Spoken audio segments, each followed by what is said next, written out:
नमस्कार साथियों, शुरुआत करते हैं हम लोग भारतीय राज्य व्यवस्था, संविधान एवं शासन।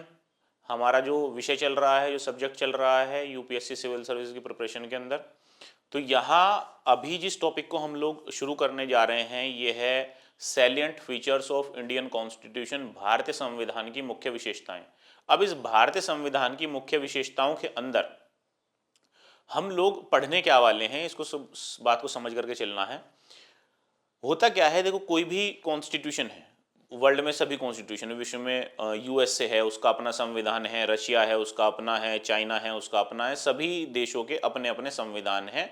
हर एक कंट्री का अपना अपना कॉन्स्टिट्यूशन है। लेकिन फिर भी अगर हम ये बात समझें कि हमारा संविधान अन्य देशों के संविधानों की तुलना में किस प्रकार से अलग है, तो जैसे ही वो अलग है वो हमारे संविधान की विशेषता बन जाएगी।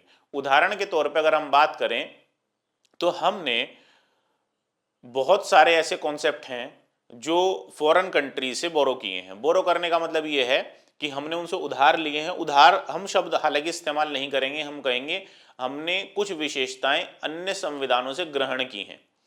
तो जब हम बात करते हैं, मान लीजिए पार्लियामेंट्री फॉर्म ऑफ गवर्नमेंट है, शासन की जो संसदीय प्रणाली है वो हमने यूके से स्वीकार की है, यूके के कॉन्स्टिट्यूशन से अडॉप्ट की है। लेकिन हमारी जो संसदीय प्रणाली है और यूके की जो संसदीय प्रणाली है उसमें कुछ अंतर है। तो वो जो अंतर है वो ही हमें उस मामले में विशेष बना देता है। तो हम लोगों ने जब बात करनी है भारतीय संविधान की मुख्य विशेषताओं की, तो यहां हम उन सभी बातों को पढ़ेंगे जो हमारे संविधान को व्याख्या करते हैं, यानी कि हमारे संविधान को एक समरी प्रोवाइड करते हैं कि हाँ, जब हम बात करेंगे भाई हमारे संविधान में क्या है तो ये पॉइंट्स हमारे संविधान में हैं। साथ ही वो पॉइंट्स हमें, यानी कि वो बिंदु हमें अन्य संविधानों की तुलना में अलग भी करते हैं। तो यही होते हैं भारत के संविधान की मुख्य विशेषताएं। तो शुरुआत कर रहे हैं। तो सबसे पहली जो विशेषता है वो है कि भारत का संविधान विश्व का सबसे बड़ा लिखित संविधान है। भारत का संविधान विश्व का विस्तृत, सबसे लंबा, सबसे वृहद और विशाल संविधान है और लिखित संविधान भी है। तो अब ध्यान से चीजों को समझिएगा। ये जो पहली फीचर है जिसमें हमने कहा भारत का संविधान विश्व का सबसे लंबा, विस्तृत, लिखित संविधान है, यहां दो कीवर्ड हैं। पहला कीवर्ड है विस्तृत। पहला कीवर्ड क्या है? विस्तृत।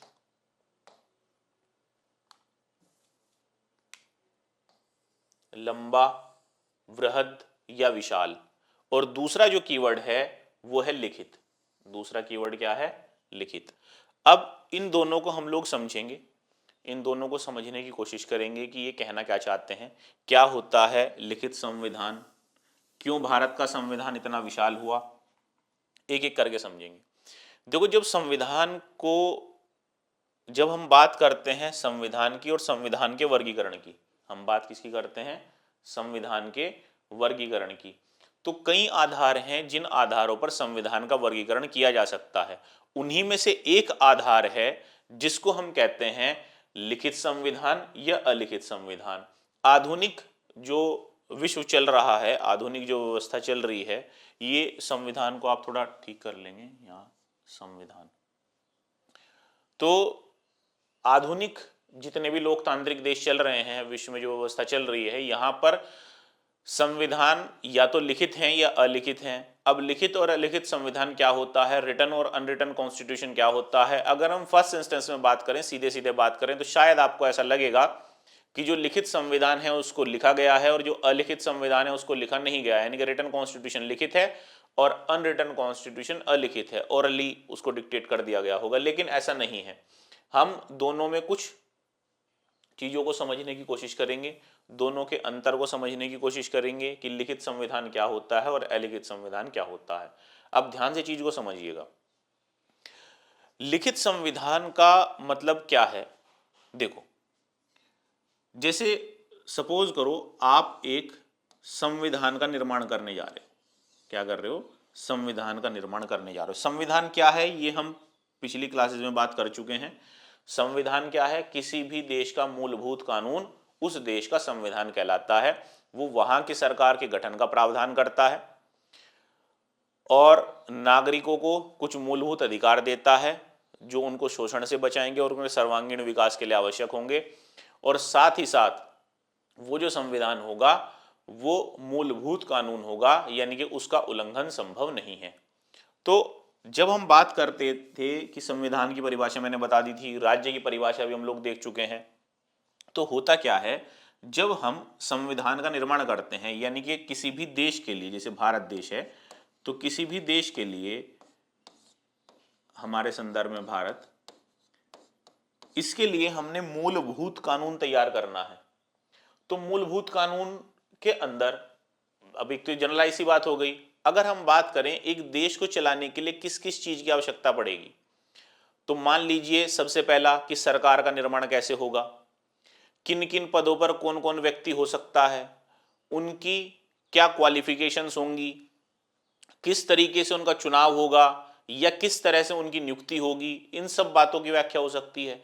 दूसरा, नागरिकों के अधिकार क्या हैं, सरकार के कर्तव्य क्या हैं, नागरिकों के कर्तव्य क्या हैं, राज्यों का निर्माण कैसे होगा, अगर किसी देश ने अपनी भूमि बढ़ानी है, यानी कि किसी पड़ोसी देश की भूमि लेनी है, किसी और देश की लेनी है, तो कैसे लेगा। तो ये सारी जो चीजें हैं ये उस देश के लिए मूलभूत कानूनों में आती हैं। यानी कि अगर किसी देश को आपने चलाना है तो आपको किस किस चीज की आवश्यकता पड़ेगी। मान लीजिए सबसे पहले गवर्नमेंट का फॉर्मेशन कैसे होगा, यानी कि सरकार का गठन कैसे होगा, नागरिकों के अधिकार क्या हैं, नागरिकों की ड्यूटीज क्या हैं, फंडामेंटल राइट, फंडामेंटल ड्यूटीज, सरकार के कर्तव्य क्या होंगे, डीपीएसपी, इसके अलावा अन्य प्रावधान। ठीक है, तो क्या किया जाए, बजाय इन सबको अलग अलग दस्तावेजों में करने के, इन सबको एक ही कानूनी दस्तावेज में कर दिया जाए। बजाय इन सबको अलग अलग कानूनी दस्तावेजों में करने के, इनको एक ही कानूनी दस्तावेज में कर दिया जाए। यानी कि हमने क्या किया, इसको ऐसे समझो जैसे आप क्या कर रहे हैं, आपने यूपीएससी सिविल सर्विस की प्रिपरेशन करनी है, तो बहुत सारे सब्जेक्ट्स आपके पास हैं, polity, economy, history, geography, science, tech, environment, बहुत सारे सब्जेक्ट्स आपके पास हैं। तो बजाय आपने सबके अलग अलग नोट्स बनाने के, आपने क्या किया, सबको कंबाइंड किया और एक सिंगल कॉपी के अंदर ही उनके नोट्स बना दिए। ठीक है, एक सिंगल कॉपी के अंदर ही उनके नोट्स बना दिए। तो वही काम यहाँ किया गया, अलग अलग कानून बनाने की बजाय उन सभी कानूनों को जो देश के संचालन के लिए मूलभूत थे उनको एक एकल कानूनी दस्तावेज के अंदर संहिताबद्ध कर दिया जाए, यानी कि एक सिंगल लीगल डॉक्यूमेंट के अंदर कोडिफाई कर दिया जाए, एक सिंगल लीगल डॉक्यूमेंट के अंदर कोडिफाई कर दिया जाए, एक एकल कानूनी दस्तावेज के अंदर संहिताबद्ध कर दिया जाए।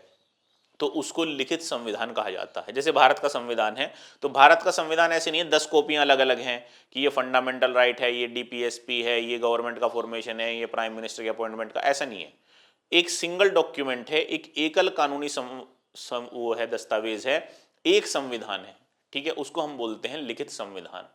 दूसरी बात, अब ये पहली तो चीज ही आ गई कि ये एक एकल कानूनी दस्तावेज में संहिताबद्ध होगा। दूसरी बात ये है कि ये किसी विशेष निकाय के द्वारा तैयार किया गया होगा।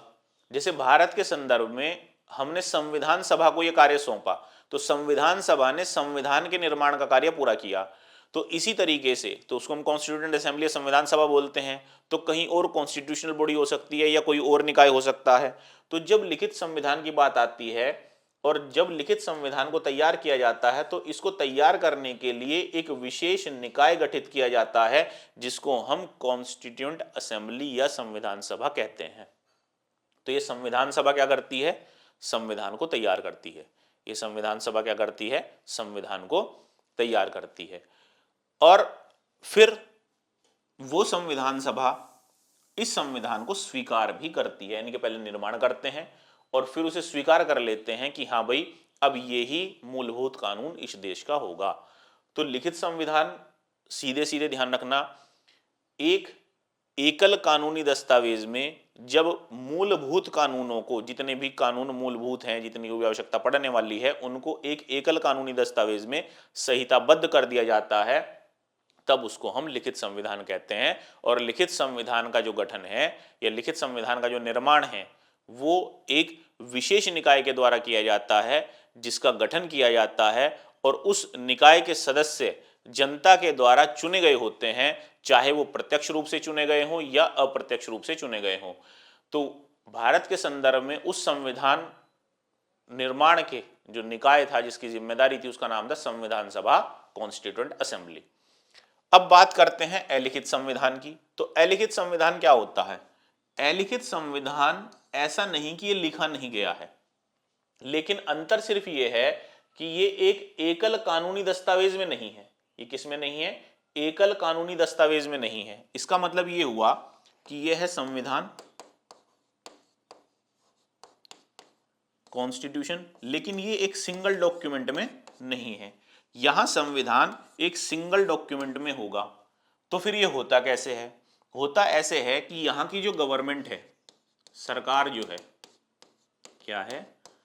गवर्नमेंट, सरकार, वो समय समय पर आवश्यकता के अनुसार अलग अलग कानून बनाती रहती है और वो कानून देश के संचालन में मूलभूत होते हैं, इसीलिए उसको अलिखित संविधान कहते हैं। यानी कि मान लीजिए सन 1600 में इन्होंने फंडामेंटल राइट्स बना दिए, इसके बाद सन 1700 में इन्होंने कहा भाई सरकार के कर्तव्य हैं, डीपीएसपी बना दिया, फिर 1800 में कुछ और बना दिया, और ये सब किसका काम कर रहे हैं? देश के संचालन का काम कर रहे हैं।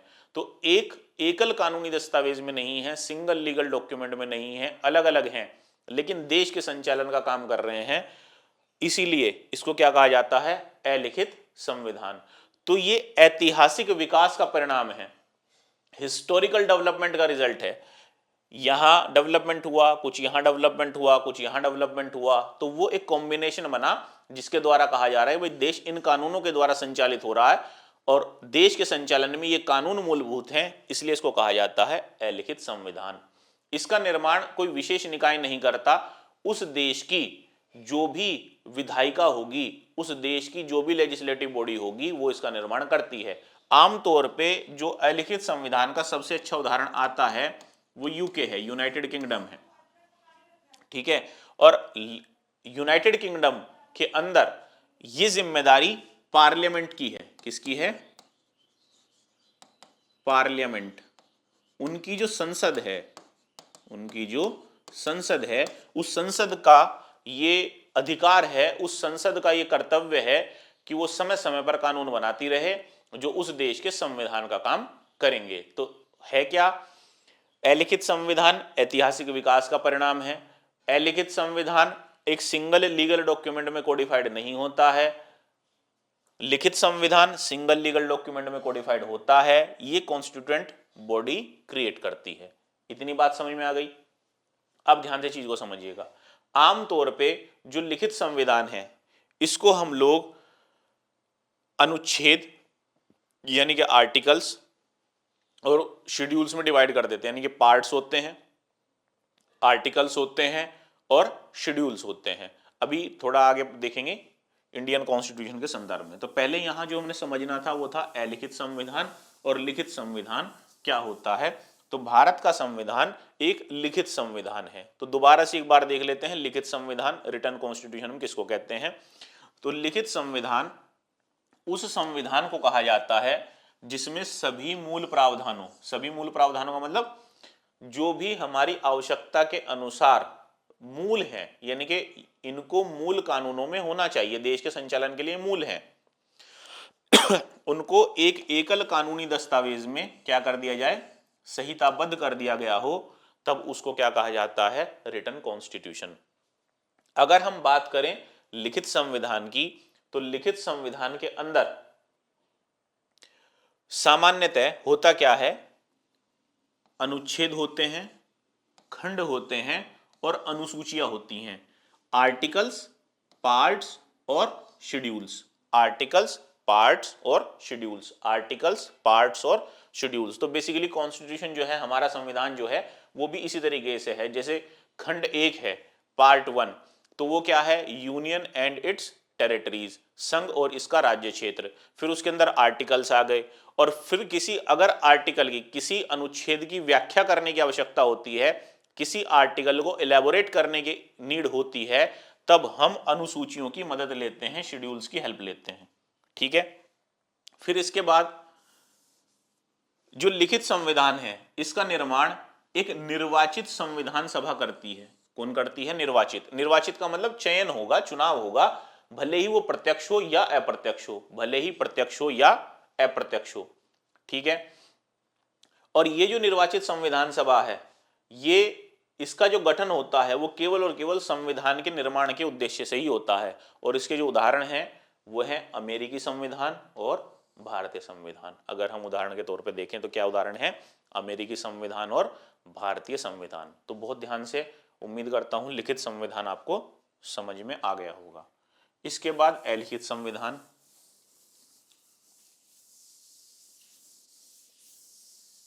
अलिखित संविधान देखिए, अलिखित संविधान यानी कि अनरिटन कॉन्स्टिट्यूशन। अलिखित संविधान हम उस संविधान को कहेंगे जिसमें जितने भी मूल प्रावधान हैं, जितने भी क्या हैं? मूल प्रावधान हैं, उनको एकल कानूनी दस्तावेज में संहिताबद्ध न किया गया हो। उनको एकल कानूनी दस्तावेज में संहिताबद्ध न किया गया हो। अभी मैंने बताया वो हिस्टोरिकल डेवलपमेंट का रिजल्ट होते हैं और इसका निर्माण कोई निर्वाचित संविधान सभा नहीं करती। ये आमतौर पर ऐतिहासिक विकास का परिणाम होते हैं। और ये जो अलिखित संविधान है इसका निर्माण आमतौर पे उस देश की विधायिका के द्वारा होता रहता है। उदाहरण है ब्रिटेन का संविधान। उदाहरण क्या है? ब्रिटेन का संविधान। नेक्स्ट, अभी हमने देखा कि भाई लिखित और अलिखित, तो एक कीवर्ड तो हमें क्लियर हो गया, एक कीवर्ड तो क्लियर हो गया, लिखित संविधान वाला। अब बात यह है कि भारत का संविधान इतना विशाल क्यों है, इतना वृहद क्यों है, इतना विस्तृत क्यों है?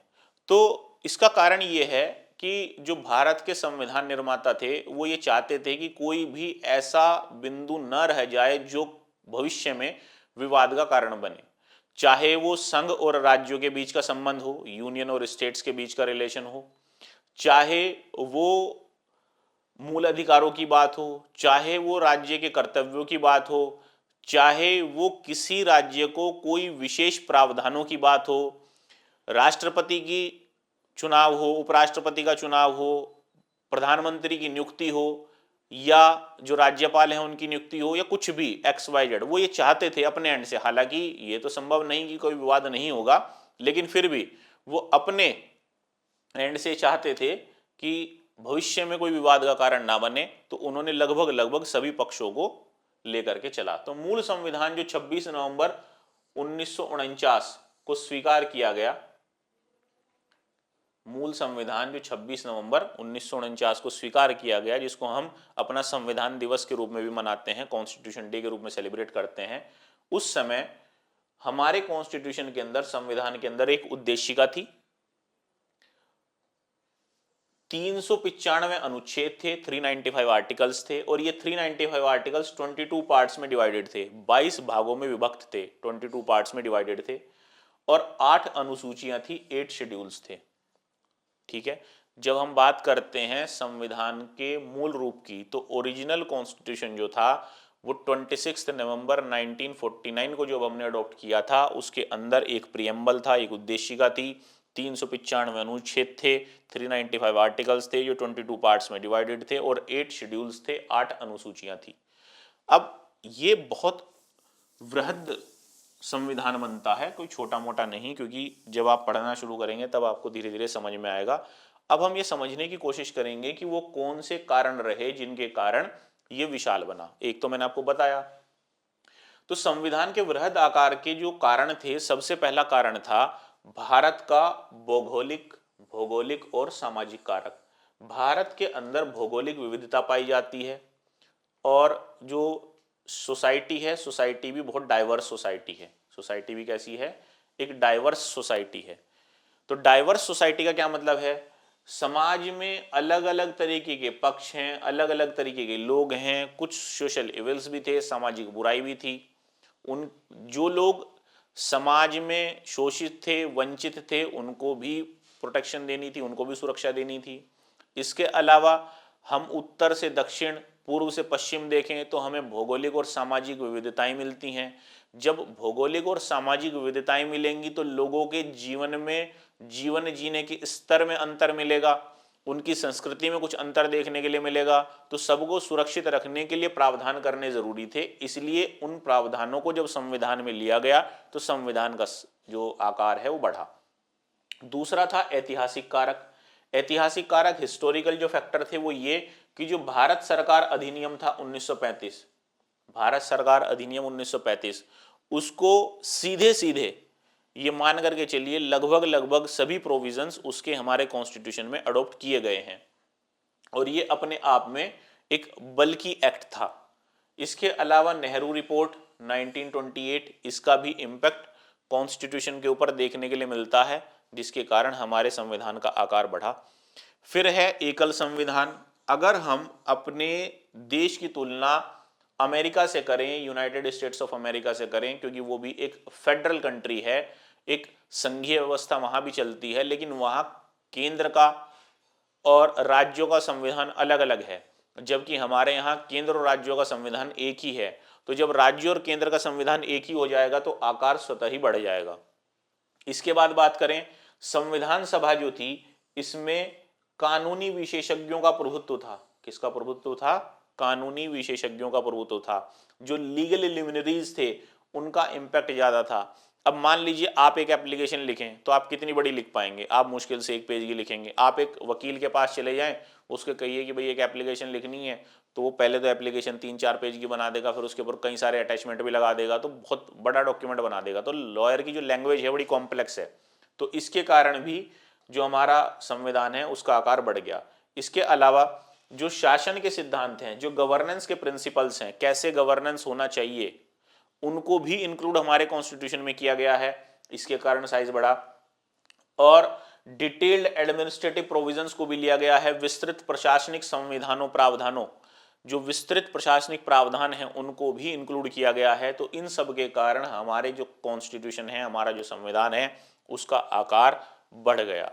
तो यहाँ जो कहने का मतलब है वो ये कि जो भारत का संविधान है वो भारत के लगभग हर एक पक्ष को लेकर के चलता है, चाहे वो प्रशासनिक हो, चाहे वो शासन से संबंधित हो, चाहे वो सोसाइटी से संबंधित हो, या किसी भी चीज से संबंधित हो, वो हर एक पक्ष के लिए प्रावधानों को संविधान के अंदर समाहित करता है। इसीलिए हमारे संविधान का जो आकार है वो वृहद आकार है, विशाल आकार है। तो जो पहली फीचर थी वो हमारी कंप्लीट हो गई। तो ध्यान रखना, भारत का संविधान एक लिखित संविधान है और भारत का संविधान विश्व में सबसे बड़ा संविधान है। और मूल संविधान की जो स्वीकार करने की तिथि है, जिसको हम कॉन्स्टिट्यूशन डे या संविधान दिवस के रूप में सेलिब्रेट करते हैं, वो है हमारा 26 नवंबर 1949, 26 नवंबर 1949। तो ये 26 नवंबर 1949 है, ये इंपॉर्टेंट डेट है। और जो भारत का जो संविधान है वो लगभग लगभग सभी प्रावधानों को लेकर के चलता है। और ये ध्यान रखिएगा, जब मूल संविधान है उसमें कितने अनुच्छेद थे? तो 395 अनुच्छेद थे जो 22 पार्ट्स में डिवाइडेड थे, 22 भागों में विभाजित थे, और 8 अनुसूचियां थी। कितनी अनुसूचियां थी? 8। तो ये हमने पहली फीचर अपनी कंप्लीट कर ली। नेक्स्ट फीचर की तरफ अभी बढ़ेंगे। एक एक फीचर को आप आराम से ध्यान से करते हुए चलिएगा, कोई भी कंफ्यूजन हो आप पूछ सकते हैं। हालांकि उम्मीद है कि कंफ्यूजन शायद आपको नहीं रहेगा।